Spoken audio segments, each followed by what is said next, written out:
Welcome, chicken handlers, to Geek Retro Movie Reviews from the Geek Podcast. I'm Andy. And I'm Mike. And tonight we kick off something brand new. You will notice that, it feels weird not having Triv and Kurt here. Yeah, a little bit. But, yeah, now we had to get back to our regularly scheduled program, which is reviewing retro movies. And we are talking tonight about Rocky 2. Why are we talking about Rocky 2? Because we already reviewed Rocky 1. And right now, and I suspect it's only going to last through this month, all of the Rocky movies are on Netflix. So I figured it's a good time to take the month of June and let's talk about a fair deal of them. Yeah. Not all of them, obviously. No. We don't have enough weeks. And quite frankly, there are a few that don't need to be bothered with. Best left unsaid, exactly. Yeah. Exactly. So, real quick, just remind the audience, what are your thoughts on the original Rocky? Original Rocky, I really enjoyed. Yeah. It definitely, it felt very indie, but the story was actually very solid, and it was just a joy to watch. Yeah, I agree. I think it's a masterpiece. I think in terms of, especially for 70s cinema, when you think about all the great movies that came out in the 70s, and you think about the year of 76 and all the movies that were nominated for Best Picture, and Rocky beats them all. Yeah. Yeah, it was incredible. Big year for movies. So, and I understand too, because I watched, Netflix had this series called 1975. I would highly recommend if you haven't watched it. And really what it does is it takes the year of 1975, and they do tackle 74 and 76 as well, in terms of how what was going on in the country was guiding how our entertainment was going, and that by the end of everything, we needed Rocky, we needed a break, we needed that feel good story. I haven't seen that, but I did watch, I think, both of the I Love the 70s series from VH1, so yeah, I'm good. Okay. All right. Same thing, you know? All right. So, now that we're done with that, we're still in the 1970s, by the way, because Rocky 2 came out in 79. Yes.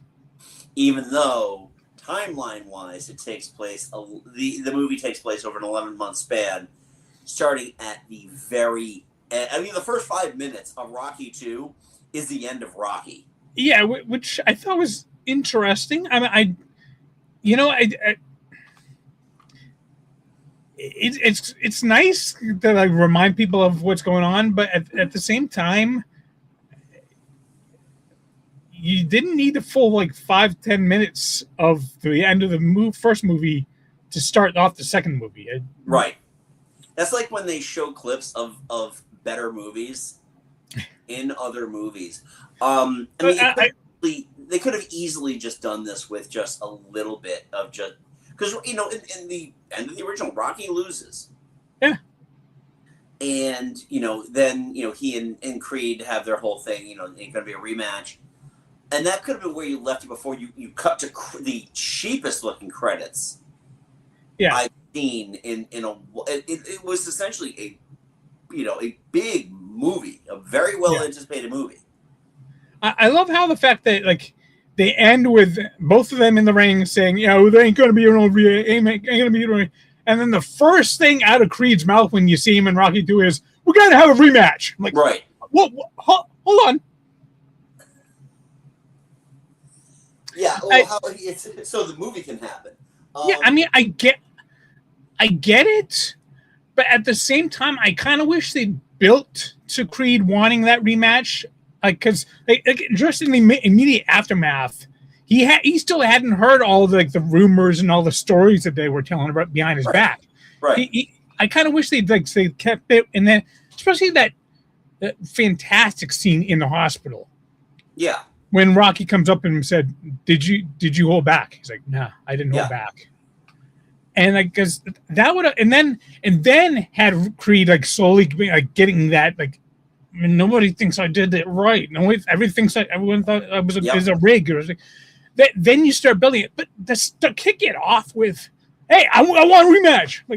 No, you got to build to it, dude. Right, exactly, and that's I think that was that was kind of there's a lot of narrative issues with this Yeah, movie. yeah. However, when he's reading those letters, calling him like a fake, and that he carried that that chump. There's a fan theory that Clubber Lang is one of the people who wrote that letter. Oh, that Mr. T. yeah, because there's one that definitely sounds like it was Yeah. written. It would have been written by someone like Clubber Lang. Right. Right. I feel like their entire intent of this movie was, let's just get back to what worked with the first Rocky. Which I get that intent, but at the same time, you couldn't really do that with this movie because the whole point of Rocky 1 was that it was the ultimate underdog story. Yes. And then the second you start Rocky 2, where he went the distance, like he just barely Creed just barely won. Right. He's no longer an underdog. And the funny thing is too, again, I don't know what sports media was like back in the mid to late 70s. Yeah. I really don't, but I feel like Rocky would have gotten more airtime, especially after the fight. Yeah. I mean, what did he end up getting offered? One commercial? Which is really weird. And first of all, is that how we advertise products? Yeah. I mean, him in the boxing ring, I get. Yeah. Him in the caveman cage, I didn't quite get it. But I understand the point of the scene is just to illustrate that he has no discernible talents other than fighting. He can't read. It was made very obvious that he can't read. He's also got that bad eye now, so it makes it harder for him to see the cue cards. Can't emote. So there's that, and it's just like the further humiliation of one Robert Rocky Balboa. It's just it's hard because they want to push. Stallone definitely wanted to push Rocky back down to underdog status. Yeah. After his big fight. Yeah. And I feel like, and a lot, this is, you could pretty much place any blame on anything wrong with this movie squarely on Stallone because he wrote and directed this. Yeah. I feel like he wanted to garner sympathy for Rocky in terms of, well, I don't fight no more. So he goes for white collar jobs, first of all, which is just, I don't even think like if Rocky were a real person, he would know that was a good idea. Yeah, he can't read. He only graduated 9th grade. He's not getting an office position. I don't care. Yeah, exactly. There's no way. I mean, and again to hammer home the underdog thing, he's working temporarily for a meat packing plant. And there's just all that stuff. It's like we have to knock him back down to 0 so Clubber can bring him back up again. It's just Creed. Huh? Creed can bring him back up. Apollo Creed. Yeah, you said Clubber. Oh no, I said Apollo. All right, well, whatever. I meant I meant Apollo Creed.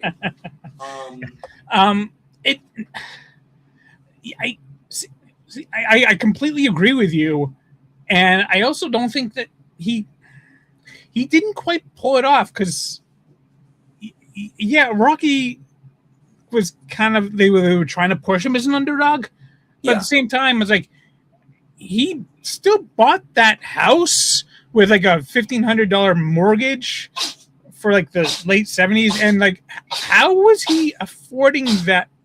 Is your cat okay? He the allergies get to him. Oh yeah, okay.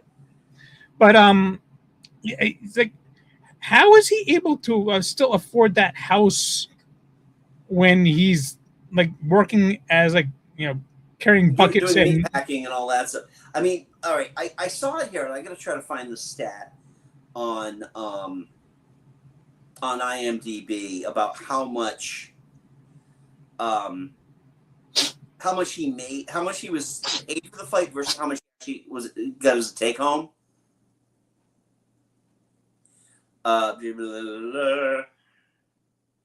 I saw it here somewhere. Oh yeah, okay. For the first fight with Apollo, Rocky was paid $150,000. He tells Gazzo that after taxes he cleared $3,700. All right, it was So $3,700 in 1979 money.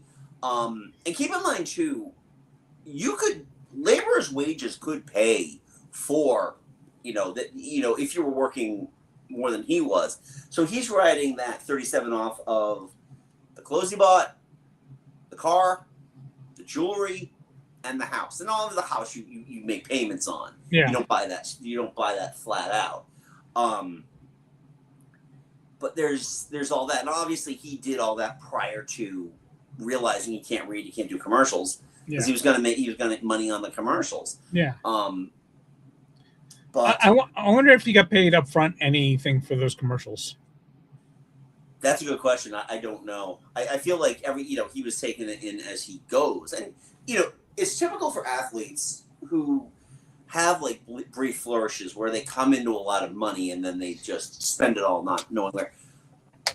But it's like you had one you have plenty of fights. Yeah. You had one televised fight. Yeah. And it was a big one. Yeah. And I feel like with that, especially with the amount of attention and even vitriol that Apollo's fans were giving him, there might have been more of a spotlight on Rocky while he's making his decision. No more. Obviously, you have no other discernible skills, so other than you can be a leg breaker, as Mickey called him in the first movie.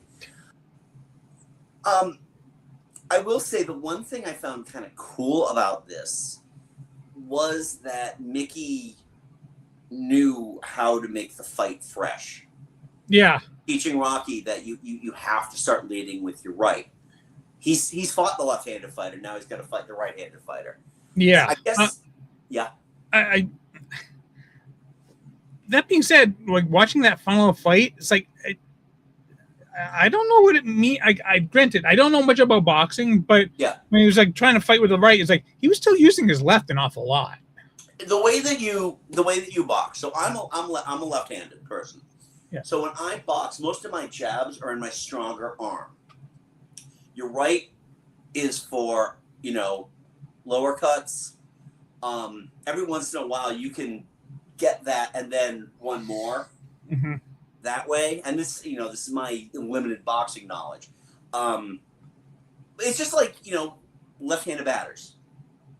A lot of times, because most athletes are right-handed. Yeah. But most human beings are right-handed. Yeah. That if you have a talented lefty, they can actually do some damage to your results because they're bringing something different to it. But I did read after I watched the movie, like, that's really cool. I read that a lot of boxers actually were doing that. Oh. A lot of southpaw boxers were already doing that, where it's like, well, I got to fight the guy again. Just start practice with my right. I don't understand how the chicken came into that, but and I also had to look up the fact that so Creed was leading on points. Like, wouldn't that mean even if he got a knockout, he'd still win? No, knockout means instant win. Yes, exactly. Yeah, if you score the knockout, and again, this was in the all right, so this is in the IMDb. At the end of the rematch, Rocky knocks Apollo down and then falls to the canvas with him simultaneously after following through on the punch he lands. The announcers both mentioned the first to get up would be the winner, and if neither of them got up, it would have been a draw and Apollo would have kept the title. While the latter is true, the champion does retain the title if the fight is declared a draw. That would never have happened since if it had been a real fight. Since Rocky slipped and fell and knocked Apollo down, Rocky would have been declared the winner because he knocked Apollo down and stumbled to the canvas rather than being knocked down by Apollo. Oh. Even though he got up first, Rocky's falling to the canvas would have been ruled a slip, and Rocky would have won by knockout anyway. But yes, he was leading by points. Yeah. But yes, that's the whole thing. this movie, I think, actually is the one that really formulated the Rocky formula more so than the first movie. Yeah. You know, The whole like not really getting into the training because he's also worried about Adrian and all that, and then yeah. Adrian going into the coma, which I get the story. The story made it work, but at the same time, like, really, all right, whatever. It seemed a little extra over dramatic for this movie, especially because, you know, he obviously he's not fighting because she's worried about him. Yeah. But then, you know, she has a near death experience. Oh, I just want to fight now. Yeah, and the first thing she says when she wakes up is, "Knock him out." Yeah. Oh yeah, I've been really against this whole thing, but now that I'm had a coma, I'm saying go for it. And here's the interesting thing too. So because this movie was filmed 3 years after the original, Paul Young. Oh, not Paul Young. Burt Young. Burt Young. Burt Yes, Young. sorry. Paul Young is the singer. Yeah. Every time you go away. No, Burt Young lost a substantial amount of weight. He did look really good. But because the movie takes place immediately after the first movie, they started dressing him in baggy clothes. Talia Shire was also, like, due to schedule, like an issue with scheduling, she was filming another movie while she was filming this, which explains why she and Paulie are watching the fight from TV versus being at the stadium to be there for him. Yeah. I guess I love Talia Shire. I love Burt Young. I thought Burt Young was better in this one than the first one. Like he didn't have as much to do. Yeah. But when he's in the scene, he actually, I think he brings a lot to it. Talia Shire, on the other hand, she was really mousy in the first movie, and she's still really mousy. It's all right. So it starts to get a little tiring. After I watched this, I went back and I actually watched the original again, just for context. I think it took me forever to kind of like enjoy what Burt Young was bringing to Paulie's performance in the first movie, but I understand it. I understand what he was bringing. He was angry because life is all, you know, his best friend has just gotten this amazing offer that he knows he will never get. Yeah. And that I can understand the anger there. And now, you know, he's just part of the family.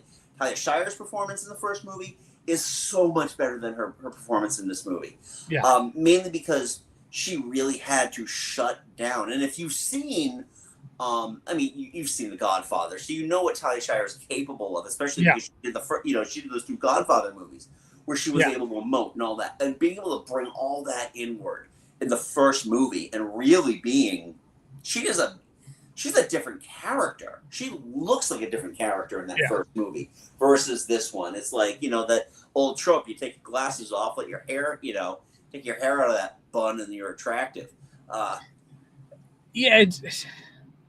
See, in the first movie, I thought like her like kind of quiet mousiness, it really worked because she was like kind of pulling back from Rocky, but you could tell there was something there. And then he kind of like brought her out, and when they were together, it was like there was magic. Yeah. Here, it's like she's still kind of mousy, but she's not really kind of coming out at all. No. I like her, but it's just I just don't like her as much. Yeah, it's just, you know, she's just there. Yeah. And the sad thing is she's really not there to move the story. No. Because, you know, it's like, well, she was in the first movie, you know, now if anything, she's there to kind of hold the story back and keep add another maybe 20, 30 minutes onto the movie. Yeah.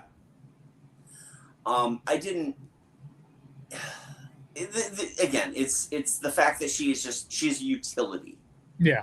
In this movie, she's not an actual fleshed out character in this movie. If I'm honest, I would say my favorite character from this one, although maybe more so in the second half of the movie, was Apollo Creed. Yeah, I love and again going back and watching Rocky, how good Carl Weathers was in both of these movies. Oh yeah, it's the thing about Apollo is that he is the antagonist of the movie. You can't hate him. No. He is, and I know we're going to talk about this next week when we talk about Rocky 3. He is no Clubber Lang. No. But what I love is that, like, especially in that scene where he's like reading all the mail, and then he's like talking with his trainer afterwards. It's like you can see the Captain Ahab in him. Yeah. He is like, I beat him, but I didn't beat him. Right. And I appreciate that about the character. I would legitimately love to see more of a young Apollo Creed coming up and all that. I think that, but you can't replicate what Carl Weathers brought to that character. Carl Weathers was, I mean, perfect. He legitimately is perfect casting. Yeah. Even in 3, which we'll get to, and I haven't seen in decades, so honestly, I haven't seen any of these movies in decades. It's been easily since I think the last time I saw any Rockies 1 through, I saw Rocky 1 a couple of years ago, but Rockies 2 through 4, I haven't seen any of them for probably 30 years now. Yeah. So it's just, I think this movie did well. It was the third highest movie of 79, behind Superman and oh crap, what was the other one? There's another one. Was it Star Trek Motionless Picture, was it? No, it wasn't. Star Trek was in the top 10, but not top movie. Yeah, because this one, I think it pulled in like 200 mil on a 7 mil budget. And again, at this point, money is irrelevant because we're looking at the outdated, like Box Office Mojo. Use Box Office Mojo does not adjust. Oh, I'm looking at more at Wikipedia. Horror. Oh, that makes sense. That makes sense. Yeah, I'm pulling this up right now too to see what these were the calendar grosses. Superman, Amityville Horror, Rocky 2, Star Trek, Alien, Apocalypse Now, 10, The Jerk, Moonraker, and Meatballs. That is a really diverse list. Back in the day. That is a really interesting list. Back in the day, because nipping at its heels is All That Jazz. Which, by the way, fantastic Bob Fosse musical. This is, but like I said, this sets the tone for how the movies were to go. If you just took the entire fight, actually, hell, you don't even need to do that, because technically speaking, he loses the first fight in this movie and wins the second fight. Yeah, he doesn't have any. Yeah, there's boxing in the beginning and there's boxing at the end. There is no boxing in the middle. Even I love Burgess Meredith as Mickey, but he's in 10 minutes of this movie? He's in 10 minutes of this movie. The thing is, you don't get a repeat of that scene from the first movie. Yeah, no. Where he goes to Rocky and he's begging for this opportunity now. Yeah. Everything he said to Rocky, he comes back to Rocky, hat in hand, and begs him. Yeah. That shot, you don't get this in that. No, the closest thing you cut in this one was the scene in the chapel. Yeah. And it was good. It wasn't that first one. The training montage on this was also a little... Yeah. Yeah.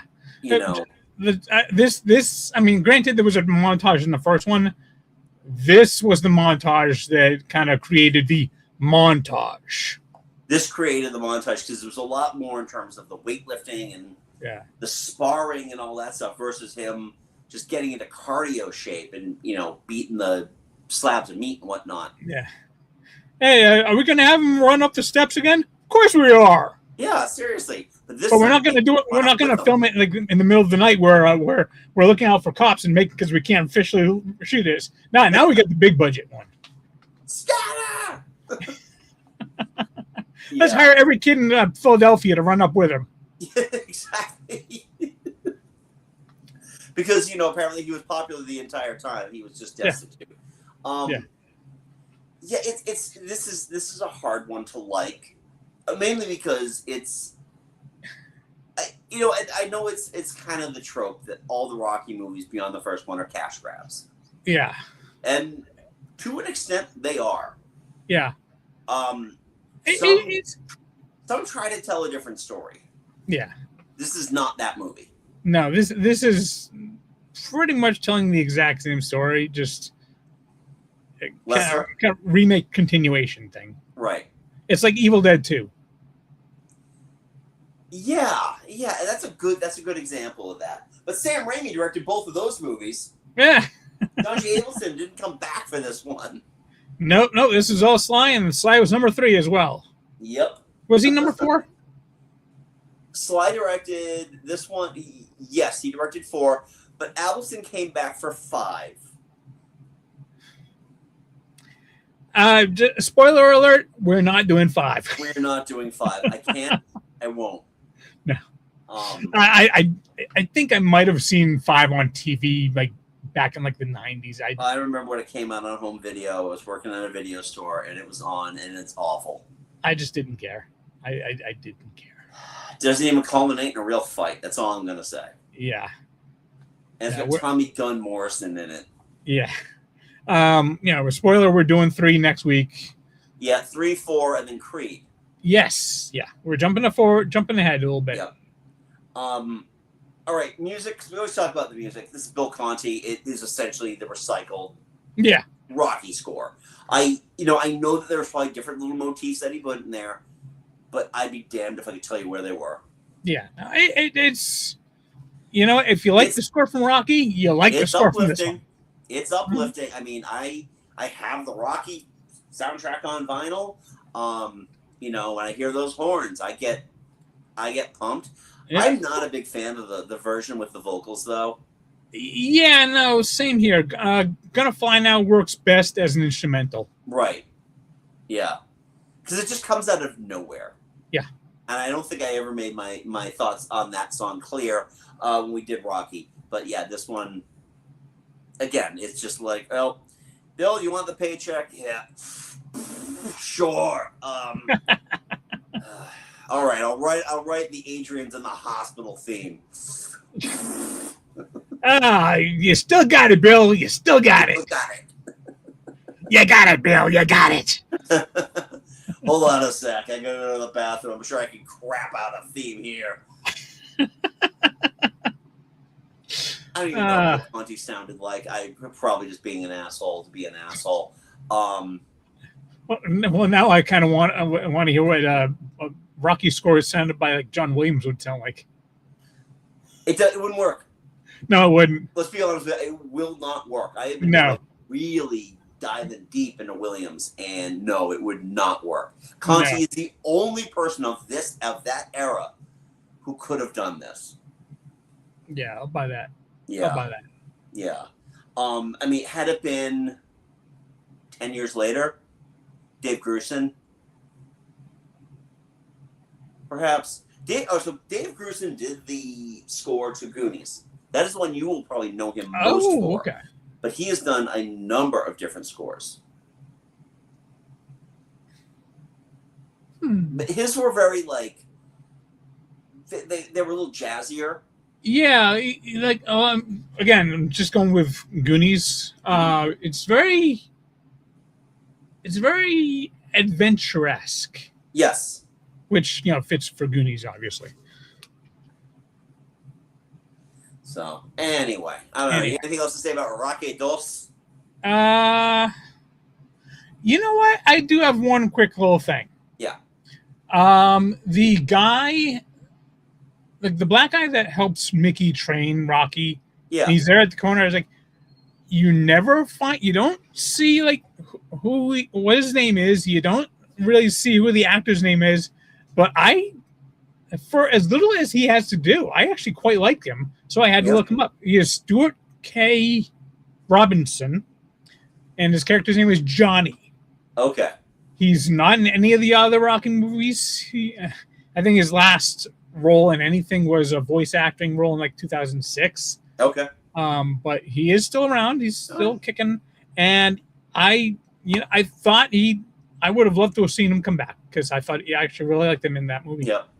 It's funny too, Gazzo, the loan shark. Oh yeah. Yeah, that Rocky used to work for. Is it me, or did he just was in this movie was giving off way more of the Erwin Mainway vibes from Dan Aykroyd's character from SNL? Yeah. You know, the guy. Yeah. So yeah. Ooh, yeah. Yeah. Less like a loan shark and more like a car salesman. Yeah. Bring him back. Yeah. You know what? I'm glad he's like. He was actually still kind of sympathetic. Yeah. He was still a nice guy. For a loan shark, he's actually kind of a nice guy. So. Well, yeah, he can loan Rocky the money in the first movie. He gave Rocky that money in the first movie to try fees, and didn't. He was like, "Hey, if it comes down to it, throw the fight." Yeah. He wasn't like that. Nah.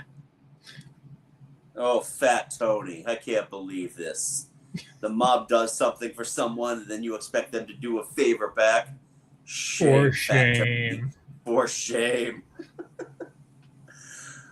All right. Well, that was Rocky 2. Yeah. Obviously, we told you already we're going to be doing Rocky 3, 4, and Creed. They can't make that rhyme no matter what I try.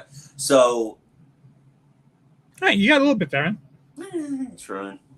So we want to know, what are your thoughts on Rocky 2? Where does it stack in your line of Rocky movies? From everybody I've ever talked to about the Rocky series, Rocky 2 never is your second favorite movie.